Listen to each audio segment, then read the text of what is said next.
हम एक ऐसे कौम से हैं जो कौम बंगाल में तो हम 33% हैं, मगर हिंदुस्तान में भी हम सिर्फ 17% है और हमें माइनॉरिटी कम्युनिटी कहा जाता है। हम सोचते हैं अगर अल्लाह की रहमत है हमारे ऊपर तो हम एक दिन मेजॉरिटी से भी मेजॉरिटी हो सकते हैं। अल्लाह की ये मेहरबानी होगी जो हम अपने ताकत से ये हासिल करते हैं। ফিরহাদ বলছেন সংখ্যালঘুরা দেশে একদিন সংখ্যাগুরু হবে, কিন্তু তিনি বললেন না মুসলিমরা শিক্ষিত হয়ে দেশে প্রথম স্থান অধিকার করবে। শিলিগুড়িতে লক্ষ্য কণ্ঠে গীতা পাঠের আসর থেকে কলকাতার মেয়রকে এভাবেই নিশানা করলেন তিনি। আজকে এই পশ্চিমবঙ্গে একদিন বললেন যিনি সংবিধান স্পর্শ করে শপথ নিয়েছেন কলকাতার মহানাগরিক, তিনি বললেন ইসলামের দাওয়াতি। আর কালকে কি কথা বলেছে আপনারা খুব করে ভালো করে কীর্তন করবেন। কি বলেছেন যে আমরা আগামী দিনে সংখ্যাগরিষ্ঠ হয়ে আবার ইসলাম শাসন করবে। তিনি বললেন না আমরা শিক্ষিত হয়ে আমরা জ্ঞান বিজ্ঞানের আবিষ্কার করে আমরা ভারতবর্ষে প্রথম স্থান অধিকার করব, তা বললেন না।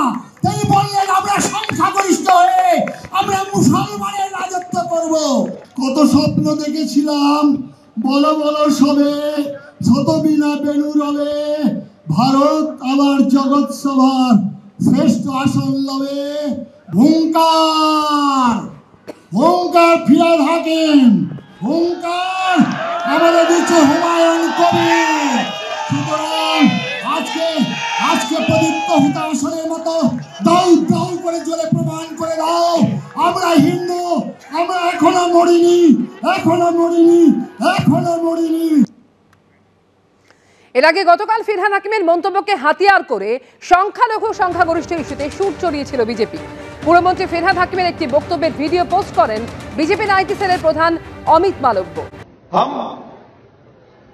एक ऐसे कौम से हैं जो कौम बंगाल में तो हम 33% हैं, मगर हिंदुस्तान में भी हम सिर्फ 17% है और हमें माइनॉरिटी कम्युनिटी कहा जाता है।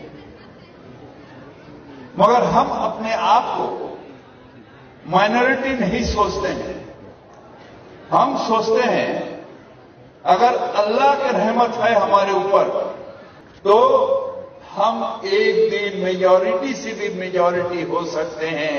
अल्लाह की ये मेहरबानी होगी जो हम अपने ताकत से ये हासिल करते हैं। कुछ भी होता है तो मोमबत्ती भी छील करते हैं। We want justice, we want justice.